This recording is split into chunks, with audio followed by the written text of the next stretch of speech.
नमस्कार दोस्तों, मैं मास्टर ओपी लेगा चाणक्य अनअकैडमी के ऑनलाइन प्लेटफॉर्म पर आप सभी का हार्दिक स्वागत करता हूं।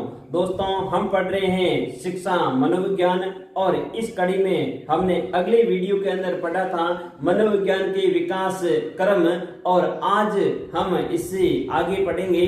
तो आइए दोस्तों, आज की क्लास स्टार्ट करते हैं और अपने रजिस्टर पेन लेकर बैठ जाइए।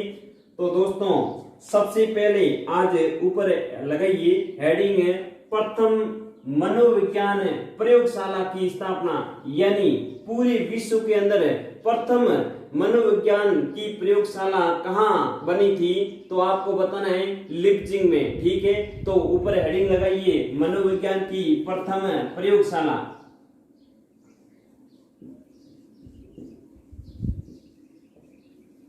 ये कुछ तथ्य हैं जो महत्वपूर्ण है मनोविज्ञान की प्रथम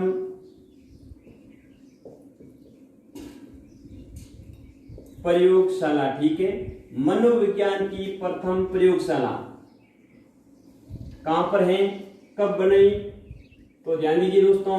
सबसे पहले आपको सन लिख लीजिए 1879, यानी 1879। ध्यान दीजिए 1879 को कहां पर बने, तो आपको बताना है लिप्जिंग में। स्थान क्या है, लिप्जिंग। ठीक है, लिप्जिंग कहां पर है, जर्मनी में। कहां पर है, जर्मनी में। ठीक है, वर्तमान में ध्यान दीजिए यहां पर क्या है, एक विश्वविद्यालय है। वर्तमान में कार्ल मार्क्स विश्वविद्यालय स्थित है। कहां पर, लिप्जिंग के अंदर। ये भी आप विशेष ध्यान देना। और इनकी स्थापना यानी संस्थापक कौन था इस प्रयोगशाला का, तो आपको बताना है विलियम वुंट। तो ये भी लिख लीजिए विलियम वुंट। ठीक है, विलियम वुंट को ध्यान दीजिए प्रयोगात्मक मनोविज्ञान का जनक भी कहा जाता है। तो ये भी यहां लिख लीजिए विलियम वुंट को प्रयोगात्मक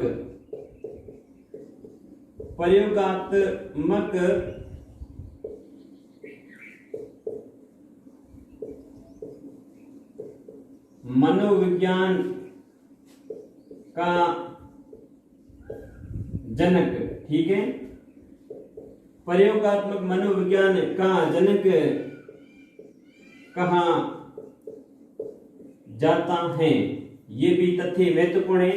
तो अब आप समझ गए होंगे मनोविज्ञान की प्रथम प्रयोगशाला कब बनी, 1879 के अंदर। कहां बनी, लिप्जिंग के अंदर। लिप्जिंग का है, जर्मनी में। वर्तमान में यहाँ क्या है, एक विश्वविद्यालय जिसका नाम है कार्ल मार्क्स। ठीक है, और इस प्रयोगशाला की स्थापना किसने की, तो आपको बताना है विलियम वुंट ने। विलियम वुंट को प्रयोगात्मक मनोविज्ञान का जनक कहा जाता है। इसका भी दोस्तों आप विशेष ध्यान रखना। आगे हम बढ़ते हैं।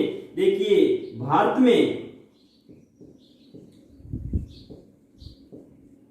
में प्रथम मनोविज्ञान की प्रयोगशाला, प्रथम मनोविज्ञान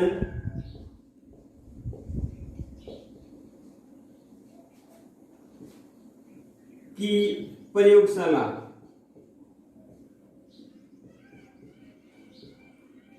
देखिए दोस्तों, भारत में प्रथम मनोविज्ञान की प्रयोगशाला कहाँ स्थापित की, किसने की और कब की, ये आपको विशेष ध्यान देना है। तो देखिए दोस्तों, भारत में प्रथम मनोविज्ञान की प्रयोगशाला, तो सबसे पहले आप यहाँ सन लिख लीजिए 1915 ईस्वी को। ठीक है, 1915 ईस्वी को। और कहां बनी, तो आपको बताना है कलकत्ता के अंदर। कहां बनी, कलकत्ता में। ठीक है, और किसने बनाई, तो ध्यान दीजिए डॉक्टर सेनगुप्ता ने। डॉक्टर सेनगुप्ता, सेनगुप्ता। ठीक है दोस्तों, तो ये तथ्य आपको विशेष ध्यान रखने हैं। भारत में प्रथम मनोविज्ञान की प्रयोगशाला कब बनी? 1915 के अंदर। कहाँ बनी? कलकत्ता में। और किसने बनाई? डॉक्टर सेनगुप्ता ने। ठीक है, तो ये तो हो गई भारत की और ये हो गई विश्व की। ठीक है, और इनके बाद में आगे एक और तथ्य ध्यान दीजिए, मनोविज्ञान का बंजर काल। ये आपको प्रश्न पूछ ले तो आप क्या बताओगे? तो ध्यान दीजिए, मनोविज्ञान का बंजर काल, ये भी आप लिख लीजिए। मनोविज्ञान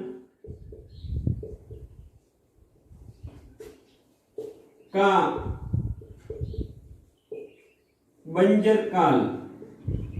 देखिए दोस्तों, मनोविज्ञान का बंजर काल कब से कब तक है? तो आपको बताना है 1890 से लगा के 1905 तक। ठीक है, 1890 से लगा के 1905 तक काल क्या कहलाता है?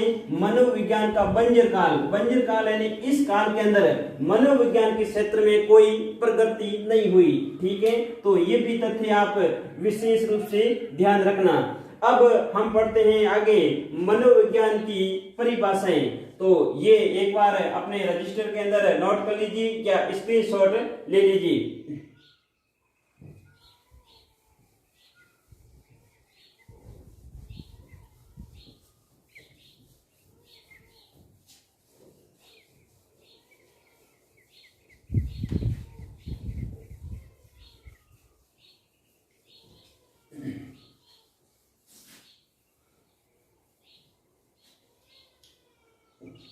अब ऊपर हेडिंग डालिए, मनोविज्ञान की परिभाषाएं।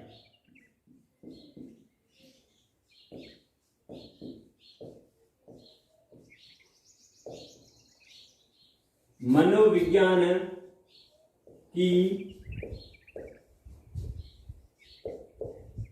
परिभाषाएं। ठीक है, मनोविज्ञान की परिभाषाएं। देखिए, बहुत सारे विद्वानों ने मनोविज्ञान की परिभाषाएं बताई हैं। पहले मैंने आपको अगले वीडियो में शिक्षा की परिभाषाएं लिखा दी हैं और इसमें आपको मैं महत्वपूर्ण मनोविज्ञान की परिभाषाएं लिखाऊंगा जो कि परीक्षा में पूछने लायक है। तो सबसे पहले आप ध्यान दीजिए, सामान्य परिभाषा लिखिए। मनोविज्ञान की सामान्य परिभाषा। सामान्य परिभाषा यानी सभी विद्वानों का सार है सामान्य परिभाषा। सामान्य परिभाषा क्या है मनोविज्ञान की? मनोविज्ञान व्यक्ति की व्यवहार व अनुभव का वैज्ञानिक अध्ययन है। मनोविज्ञान व्यक्ति की व्यवहार व अनुभव का वैज्ञानिक अध्ययन है। तो ये आप लिख लीजिए, मनोविज्ञान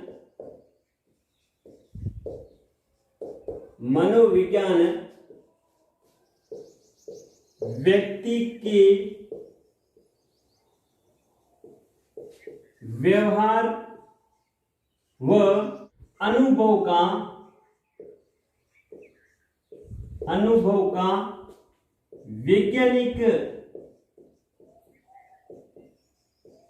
का वैज्ञानिक अध्ययन है।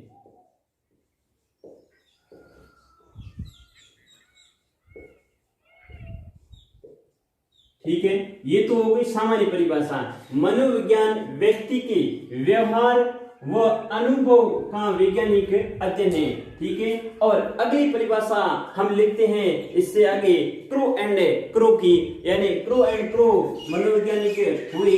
इन्होंने मनोविज्ञान की क्या परिभाषा दी है? तो यहाँ आप लिख लीजिए, crow and crow. Crow and crow.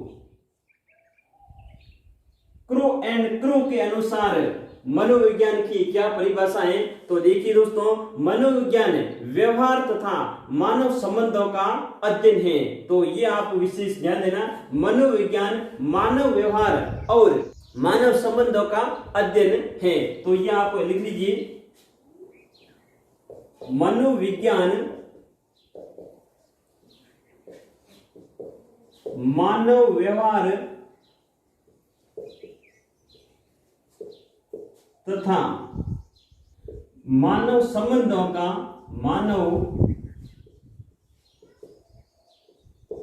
संबंधों का अध्ययन है। ठीक है, तो ये परिभाषा किसने दी? क्रो एंड क्रो ने। ये परिभाषा भी महत्वपूर्ण है।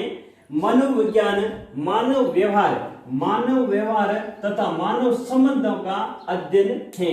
तो ये भी परिभाषा आप महत्वपूर्ण है, विशेष ध्यान देना। इसके बाद में अगली परिभाषा है स्किनर की। स्किनर, ठीक है। तो स्किनर ने देखिए मनोविज्ञान की क्या परिभाषा दी? मनोविज्ञान व्यवहार एवं अनुभव का विज्ञान है। तो ये भी आप लिख लीजिए, व्यवहार एवं अनुभव का विज्ञान है। मनोविज्ञान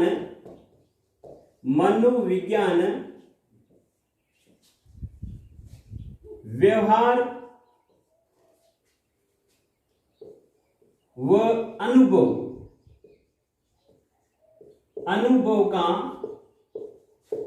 क्या है?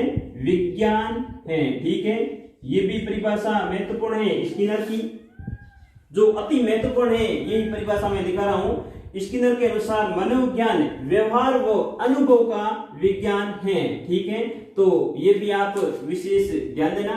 और इसके बाद में अगली परिभाषा हम लिखेंगे मैकडूगल के अनुसार। तो ये भी आप लिख लीजिए, मैकडूगल। ठीक है, मैकडूगल ने मनोविज्ञान की क्या परिभाषा दी? मनोविज्ञान आचरण व व्यवहार का यथार्थ विज्ञान है। क्या दी?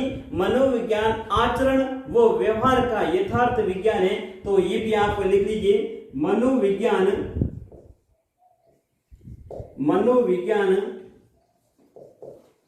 आचरण व व्यवहार का यथार्थ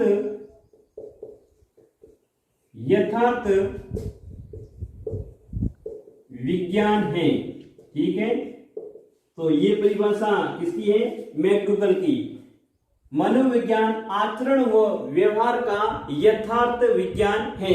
एक और परिभाषा आप लिखिए, एक विद्वान और था जिसका नाम था बोरिंग लेकफील्ड। ठीक है, बोरिंग लेकफील्ड।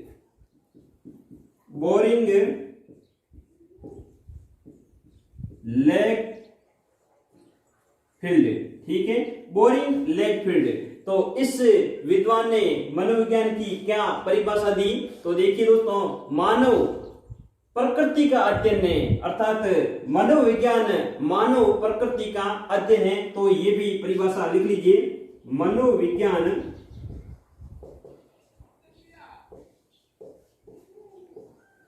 मानव प्रकृति का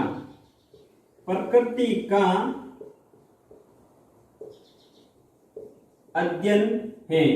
ठीक है, तो ये परिभाषा भी महत्वपूर्ण है। तो कितनी होगी?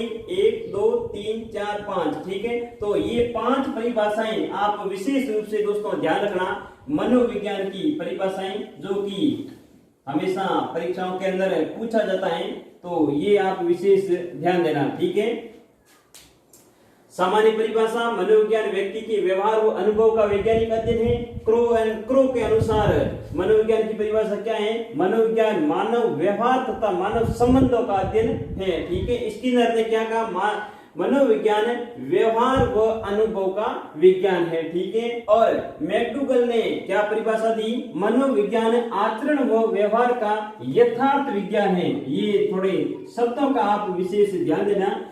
बोरिंग लेकफील्ड ने मनोविज्ञान की क्या परिभाषा दी? मनोविज्ञान मानव प्रकृति का अध्ययन है। कैसा है? मानव प्रकृति का अध्ययन है। तो ये जो मैंने अंडरलाइन किए इन शब्दों का आप विशेष ध्यान देना। ठीक है, तो इससे आगे बढ़ते हैं हम। ये एक बार अपनी कॉपी के अंदर नोट कर लीजिए या स्क्रीनशॉट ले लीजिए।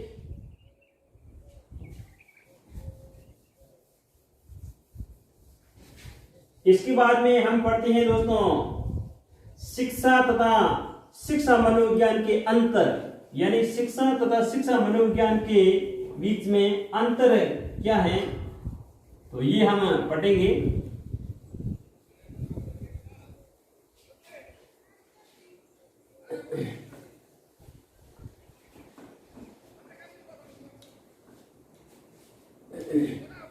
हेडिंग लगा लीजिए,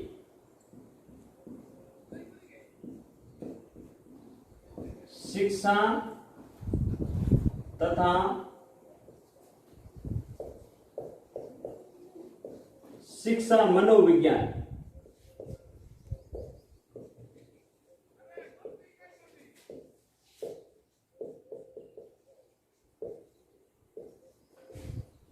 में अंतर देखिए दोस्तों, शिक्षा तथा शिक्षा मनोविज्ञान के बीच में अंतर क्या है, तो सबसे पहले अपन सारणी बना लेते हैं।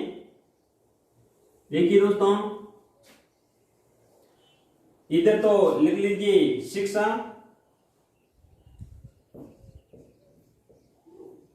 ठीक है, और इधर लिख लीजिए शिक्षा मनोविज्ञान। शिक्षा मनोविज्ञान। अब देखिए दोस्तों, शिक्षा और शिक्षा मनोविज्ञान के मध्य क्या क्या अंतर है।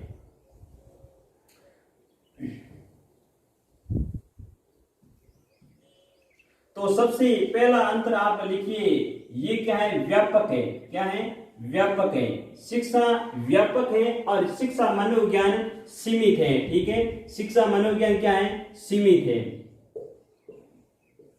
ये अंतर हो गया।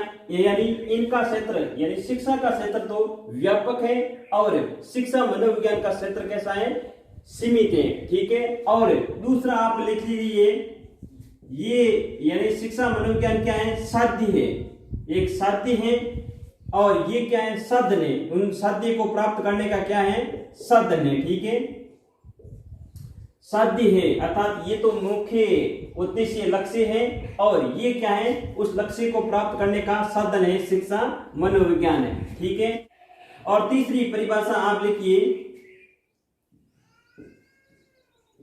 शिक्षा एक सामाजिक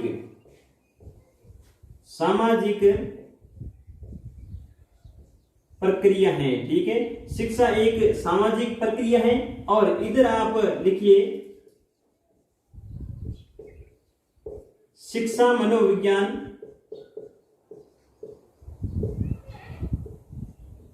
मनोवैज्ञानिक,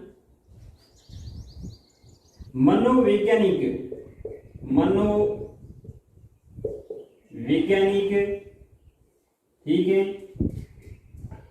मानसिक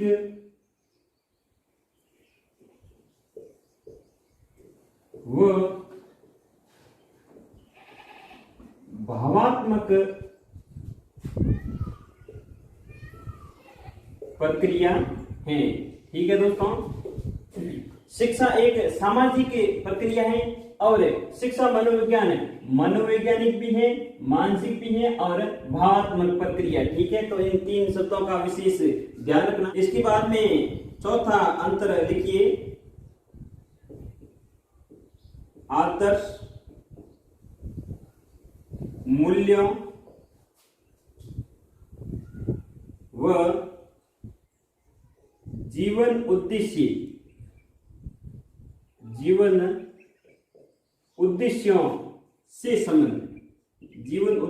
से संबंध।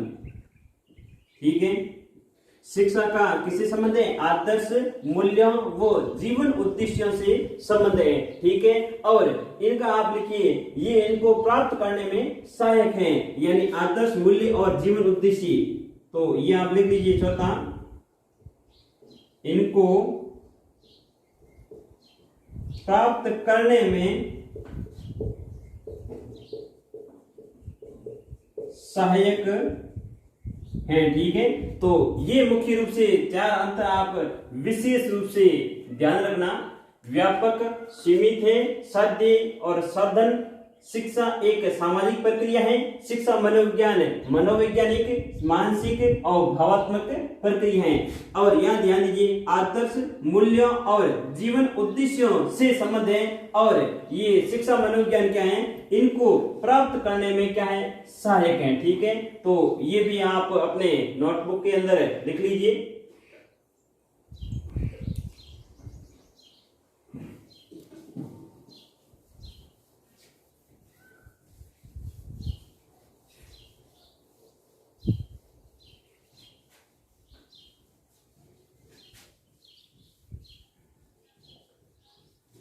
इसके बाद में ध्यान दीजिए दोस्तों, हम शिक्षा मनोविज्ञान की परिभाषा पढ़ेंगे।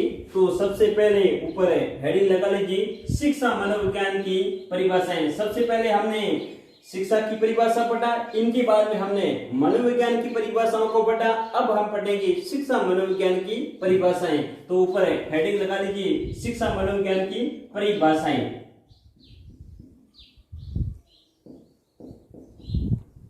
शिक्षा मनोविज्ञान की परिभाषाएं। ठीक है, शिक्षा मनोविज्ञान की परिभाषाएं। अब ध्यान दीजिए, सबसे पहले एक नंबर पे आप लिखिए स्किनर की परिभाषा। स्किनर ने शिक्षा मनोविज्ञान की क्या परिभाषा दी है? शिक्षा मनोविज्ञान के अंतर्गत शिक्षा से संबंधित संपूर्ण व्यवहार और व्यक्तित्व आ जाता है। तो आप लिख लीजिए शिक्षा मनोविज्ञान के अंतर्गत, अर्थात स्किनर सबसे पहले लिखिए। स्किनर ने क्या लिखी? शिक्षा मनोविज्ञान के अंतर्गत, शिक्षा मनोविज्ञान के अंतर्गत शिक्षा से संबंधित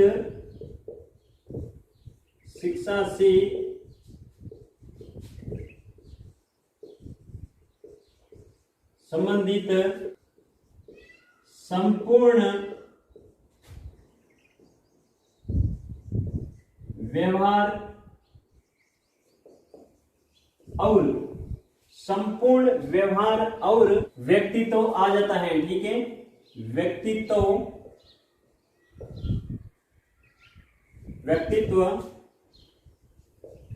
आ जाता है। ठीक है, तो स्किनर की परिभाषा भी महत्वपूर्ण है। स्किनर ने शिक्षा मनोविज्ञान की क्या परिभाषा दी? शिक्षा मनोविज्ञान के अंतर्गत शिक्षा से संबंधित संपूर्ण व्यवहार और व्यक्तित्व आ जाता है। अगली परिभाषा हम लिखते हैं क्रो एंड क्रो की। ठीक है, क्रो एंड क्रो की। देखिए दोस्तों, क्रो एंड क्रो की परिभाषा महत्वपूर्ण है, जो कि कई बार परीक्षाओं के अंदर पूछा गया है कि शिक्षा मनोविज्ञान व्यक्ति के जन्म से वृद्धावस्था तक सीखने के अनुभवों का वर्णन और व्याख्या करता है। तो ये भी आप लिख लीजिए, शिक्षा मनोविज्ञान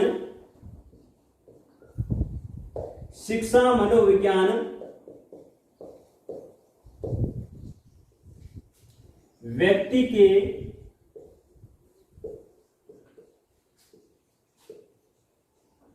जन्म से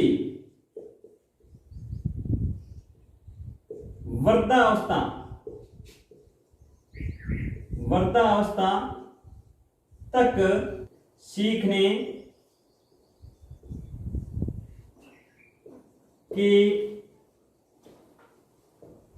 अनुभव का वर्णन तथा व्याख्या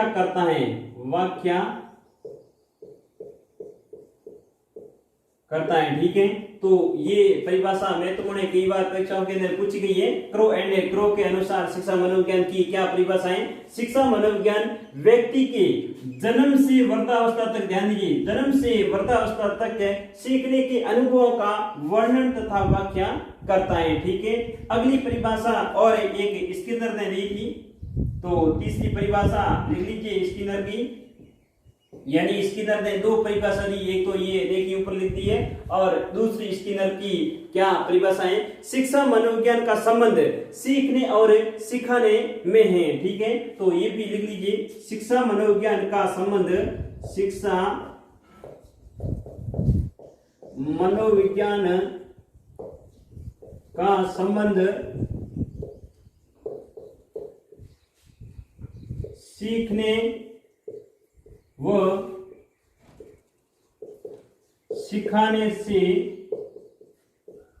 है। ठीक है, शिक्षा मनोविज्ञान का संबंध सीखने व सिखाने से है, ये भी परिभाषा महत्वपूर्ण है।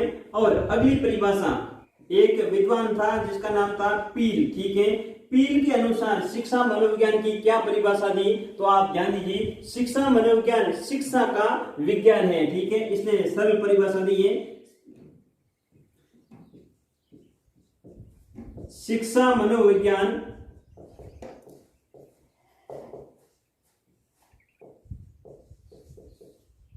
शिक्षा का विज्ञान है। ठीक है, तो ये परिभाषा ये आप लिख लीजिए, पील के अनुसार शिक्षा मनोविज्ञान शिक्षा का विज्ञान है। और अगली परिभाषा हम पढ़ेंगे स्टीफेन के अनुसार, यानी ये पांचवी परिभाषा स्टीफेन, ये भी महत्वपूर्ण है। स्टीफेन के अनुसार शिक्षा मनोविज्ञान की क्या परिभाषा दी, तो ध्यान दीजिए, शिक्षा मनोविज्ञान शैक्षणिक विकास का क्रमिक अध्ययन है। क्या का? शैक्षणिक विकास का क्रमिक अध्ययन है। तो ये लिख लीजिए, शिक्षा मनोविज्ञान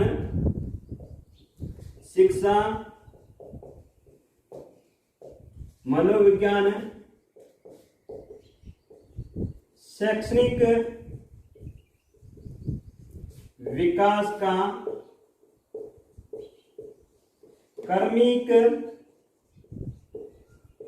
अध्ययन है। ठीक है, शिक्षा मनोविज्ञान शैक्षणिक विकास का क्रमिक अध्ययन है। तो ये आप एक बार स्क्रीनशॉट ले लीजिए या रजिस्टर के अंदर नोट कर लीजिए। अगला आप हेडिंग लगा लीजिए, शिक्षा मनोविज्ञान के उद्देश्य। शिक्षा मनोविज्ञान के उद्देश्य सबसे ऊपर हेडिंग लगाइए।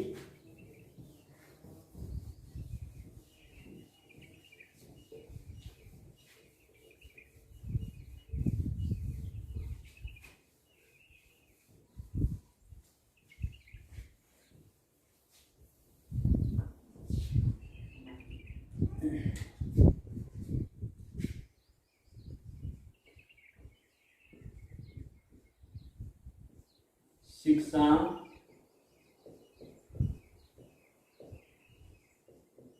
मनोविज्ञान के उद्देश्य।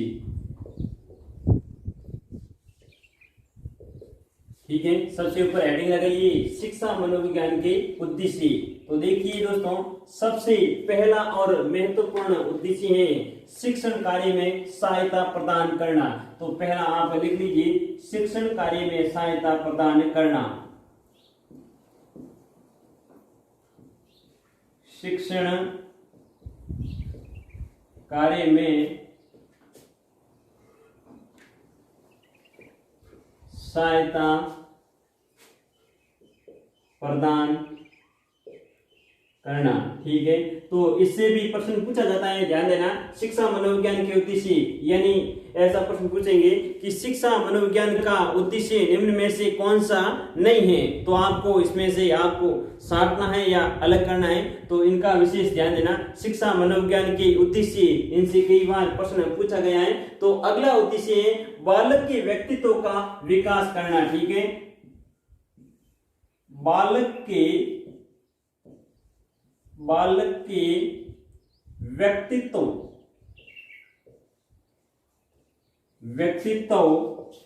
का विकास करना। ठीक है, शिक्षा मनोविज्ञान का अगला उद्देश्य क्या है?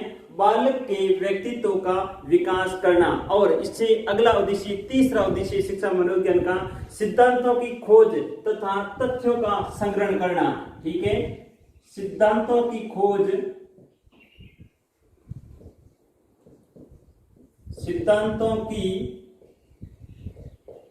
करना, खोज तथा तथ्यों का संग्रह। ठीक है, सिद्धांतों की खोज तथा तथ्यों का संग्रह करना। ठीक है, यानी दोस्तों आप यहां समझ लीजिए, सिद्धांतों की खोज यानी विभिन्न सिद्धांतों की खोज करना और विभिन्न तथ्यों का संग्रह करना। संग्रह करने का अर्थ क्या होता है? इकट्ठा करना। ठीक है, तो इससे आगे यानी चौथा उद्देश्य क्या है शिक्षा मनोविज्ञान का? शिक्षण विधि के अंदर सुधार लाना। ठीक है, शिक्षण विधि में सुधार। ठीक है, शिक्षण विधि में सुधार, शिक्षण विधि के अंदर सुधार करना शिक्षा मनोविज्ञान का उद्देश्य है। ठीक है, और इससे अगला उद्देश्य है अध्यापक को निर्देशन देना। ठीक है, पांचवा आप लिख लीजिए, अध्यापक को निर्देशन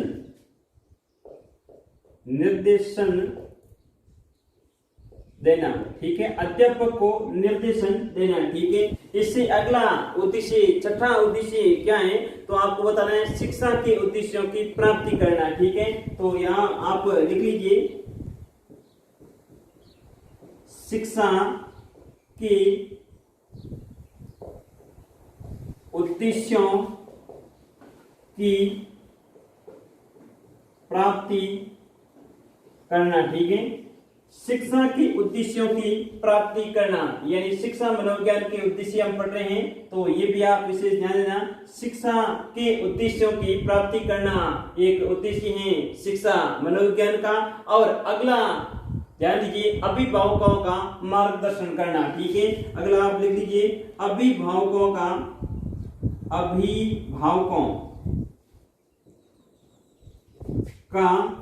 मार्गदर्शन करना। ठीक है, सरल उद्देश्य है, विस्तार से आपको इतनी समझाने की आवश्यकता भी नहीं रहेगी, क्योंकि देखिए सामान्य शब्दों का प्रयोग किया गया है, अभिभावकों का मार्गदर्शन करना। और इससे आगे ध्यान दीजिए, अगला उद्देश्य उचित पाठ्यक्रम बनाना। ठीक है, उचित पाठ्यक्रम बनाना। उचित पाठ्यक्रम बनाना यानी आयु के अनुसार, कक्षा के अनुसार पाठ्यक्रम का निर्माण करना। ऐसा नहीं कि कक्षा 5वीं के अंदर बच्चा पढ़ रहा है और उनको सिलेबस दे दे 10वीं क्लास का, तब उनके वो पल्ले नहीं पड़ेगा। तो इसलिए ध्यान दीजिए, शिक्षा मनोविज्ञान ये निर्देशित करती हैं कि उचित पाठ्यक्रम होना चाहिए, यानी आयु के अनुसार, मानसिक आयु और शारीरिक आयु सबको ध्यान में रखते हुए पाठ्यक्रम का निर्माण करना चाहिए। और इससे अगला उद्देश्य है, ध्यान दीजिए, मूल्यांकन को उचित विधियां प्रस्तुत करना। तो ये भी लिख लीजिए, मूल्यांकन को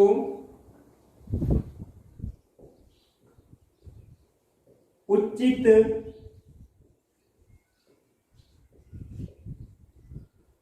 विद्या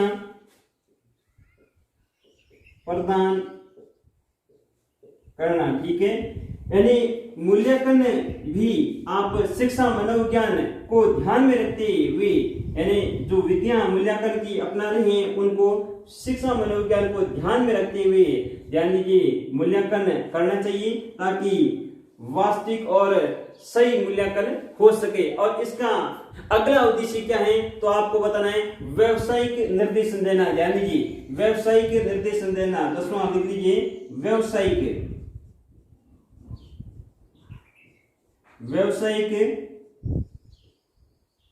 निर्देशन देना।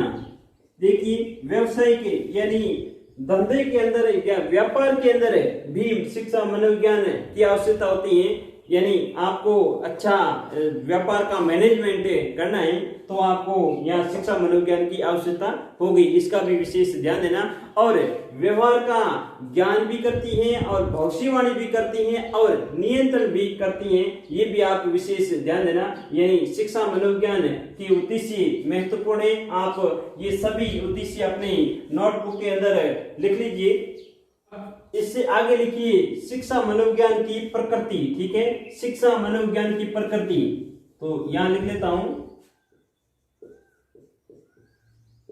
शिक्षा मनोविज्ञान की प्रकृति। ठीक है, शिक्षा मनोविज्ञान की प्रकृति कैसी है, तो आपको ये कि शब्द बताना है, वैज्ञानिक है। कैसी है, वैज्ञानिक है। शिक्षा मनोविज्ञान की प्रकृति कैसी है, वैज्ञानिक है। ठीक है, अगला आप लिखिए शिक्षा मनोविज्ञान का क्षेत्र।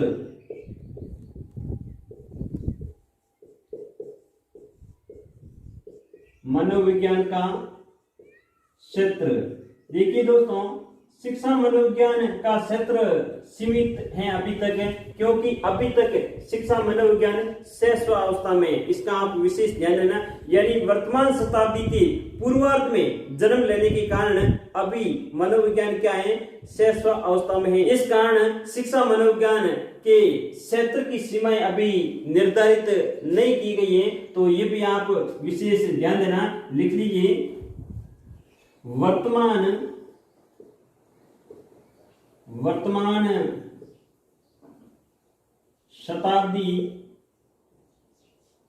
शताब्दी के पूर्वार्ध में जन्म लेने के कारण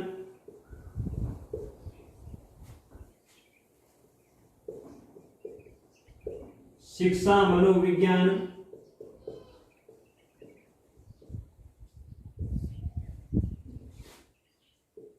अभी शैशवावस्था में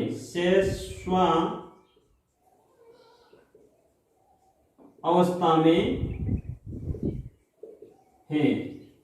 इसलिए इसके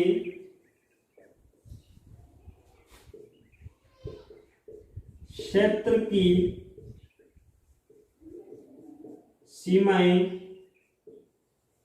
अभी तक निर्धारित